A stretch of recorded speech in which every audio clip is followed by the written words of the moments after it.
महत्त्वाची गोष्ट म्हणजे जसं मी म्हटलं की आपलं जे शरीर आहे हे 3 दोषांनी बनलेलं आहे, वात, पित्त आणि कफ. जर हे 3 दोष शरीरामध्ये संतुलित मात्रात असतील तर आपल्याला कुठलेही आजार होत नाहीत. पण जर ह्या दोषांचं संतुलन बिघडलं तर आपल्याला आजार होतो. जेव्हा कधी या दोषांचं कफ दोष वाढलं की कफाचे व्याधी होतात, जसे सर्दी, खोकला किंवा फुफ्फुसाचे आजार. तसे जर पित्त दोष वाढलं तर पोट साफ न होणे, अन्न पचन न होणे, शरीरात गरम वाफा निघणे, असे पित्ताचे आजार होतात. आणि जेव्हा वात वाढतो तेव्हा वेदना वाढतात शरीरामध्ये आणि बरेचसे वातामुळे होणारे व्याधी आहेत. तर हे दोष जेव्हा बिघडतात शरीरात तर बरेचसे आजार होतात. तर ह्या दोषांना संतुलित मात्रामध्ये ठेवण्यासाठी आपण काय केलं पाहिजे? आपण जे डेली बेसिसवरती खातो तर आपण सगळे म्हणतो आम्ही हेल्दी खातो, आम्ही फक्त घरचं खातो. पण घरचं जे खाता तुम्ही ते खरंच हेल्दी आहे का? हायब्रिड खात नाही आहे का तुम्ही? आहे का? स्वतःला प्रश्न विचारा. आपण खरंच सगळं हेल्दी खातो का? नाही. आपण जे काही खातो सगळं हायब्रिडच खातो. त्यामुळे आपल्या शरीरामध्ये बरेचसे विषाणू त्याद्वारे जातात. कधीतरी तरी बाहेर खातच असाल ना तुम्ही, तेलकट, मसालेदार, त्यामुळे सुद्धा बरेचसे विषाणू तुमच्या शरीरात जातात. ठीक आहे. अशा जे विषाणू तुमच्या शरीरात जातात ते विषाणू काय करतात? बॉडीमध्ये टॉक्झिन्स रिलीज करतात आणि हे टॉक्झिन्स फ्री रॅडिकल्स बॉडीमध्ये वाढवतात, जे हेल्दी सेल्सला डॅमेज करतात आणि बऱ्याचशा आजारांना हे आमंत्रण देतात. तर बरेचसे आजार कशामुळे होतात? जे आपण खातो डेली बेसिसवर, काही खातो. पाणी, आपण म्हणतो शुद्ध पाणी पितो, पण खरंच आपण शुद्ध पाणी पितो का?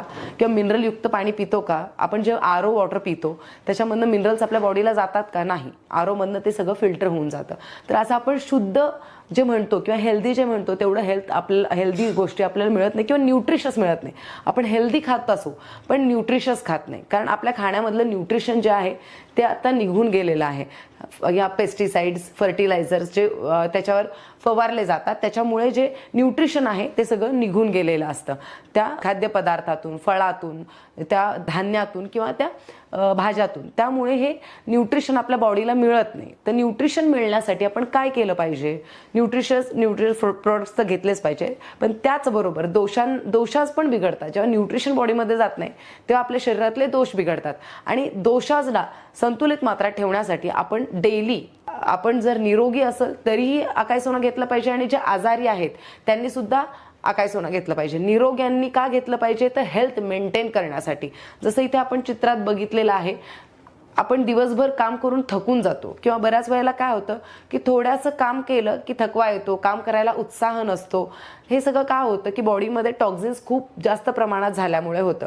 त्यामुळे जेव्हा आपण डेली बेसिसवर अकाई सोना घेतो तर हेल्थ मेंटेन होते ह्याच्याने आणि आपली बॅटरी चार्ज राहते. दिवसभर आपण ॲक्टिव्ह राहतो, रात्र झाली तरी आपण खूप ॲक्टिव्ह राहतो आणि नॅचरली झोप येते, कारण आपली बॉडी जी आहे ती टॉक्झिन फ्री असते. त्यामुळे डेली आपण अकाई सोना घेतलं पाहिजे. आजारी असो किंवा नसो, निरोग्यांनी हेल्थ मेंटेन करण्यासाठी आणि जे आजारी आहेत त्यांनी आजारपणातून लवकरात लवकर बाहेर पडण्यासाठी अकाई सोना घेतलं पाहिजे. जसं आयुर्वेदामध्ये सांगितलं गेलंय, कुठलेही जे व्याधी आहे त्याच्यासाठी आपण पंचकर्म घेतलं पाहिजे. पण पंचकर्म करणं सगळ्यांना हे साध्य होत नाही. डेली आपलं जे व्यापाचं जीवन आहे तर आपल्याला शक्य होत नाही पंचकर्म घेणं. तर त्यासाठी आपण जर अकाई सोना घेतलं तर आपण आपल्या शरीराला शुद्ध करू शकू.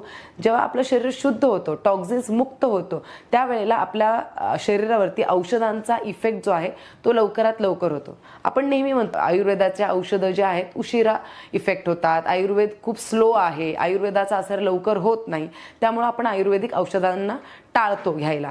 पण जर आपण अकाई सोना घेतलं आणि त्यासोबत जर आपण आपली औषधं घेतली तर डेफिनेटली आपल्या बॉडीवरती त्या औषधांचा लवकरात लवकर इफेक्ट होतो. आणि उशिरा जे आपण म्हणतो होतो, तर हे बघा, कुठलंही झाड जर आपल्याला उपटून काढायचं असेल, छोटीशी वेल नव्हे तर झाड जेव्हा आपल्याला मुळापासून उपटून काढायचं असेल तर वेळ लागतो ना, तर तसंच आपण आयुर्वेदाने कुठलाही आजार तो मुळापासून उपटून काढणार असतो आणि मुळापासून उपटून काढतो म्हणूनच आपल्याला आयुर्वेदाने वेळ लागतो आजार बरा होण्यासाठी.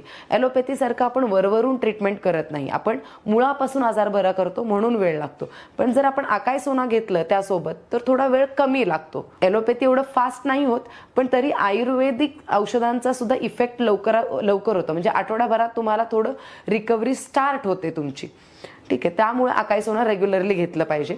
अजून काय काय करतं अकाई सोना? अकाई सोना हे तुमची इम्युनिटी वाढवते, तुमचे डायजेशन, जे तुमचं अपचन, बघा बरेचसे व्याधी जे आहेत ना 90 ते 95% आजार हे पोटापासून होतात. तर जर आपलं पोट हेल्दी असेल तर आपल्याला आजार होणार नाही. त्याच्यासाठी काय झालं पाहिजे, पचन व्यवस्थित झालं पाहिजे. पचन व्यवस्थित करण्याचं काम कोण करतं, अकाई सोना जर तुम्ही डेली बेसिसवर घेतलात तर तुमची पचन क्रिया जी आहे ती सुधरेल, मेटाबॉलिझम सुधरेल, तुमची स्किन छान राहील, ग्लोईंग राहील. कोलेस्ट्रॉल वाढलेला आहे बॉडीमध्ये, ज्यांची इम्युनिटी लो आहे, डायजेशन वीक आहे, स्किन ग्लो गेलेला आहे, त्यांनी जर हे घेतलं तर स्किन खूप छान उजळून निघेल, त्यांचं डायजेशन इम्प्रूव्ह होईल, कोलेस्ट्रॉल लेवल मॅनेज राहतील. कोलेस्ट्रॉल जर मेंटेन राहिलं तर पुढचे आजार होणार नाही. जे हाय कोलेस्ट्रॉलमुळे हार्ट अटॅक, स्ट्रोक सारखे आजार होतात ते होणार नाही. त्यामुळे कोलेस्ट्रॉल मॅनेज करण्यासाठी तुम्ही अकाई सोना घेऊ शकता. कोलेस्ट्रॉल ज्यांचं हाय आहे ते अकाई सोना घेऊ शकतात.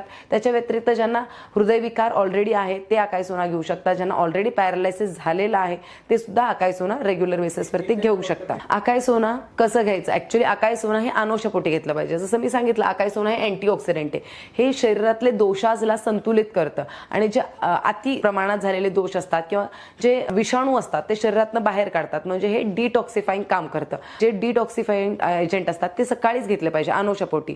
अकाई सोना हे एक डिटॉक्सिफाईंग एजंट आहे, त्यामुळे अकाई सोना सकाळी 15 ते 30 ml 1 कप पाण्यातून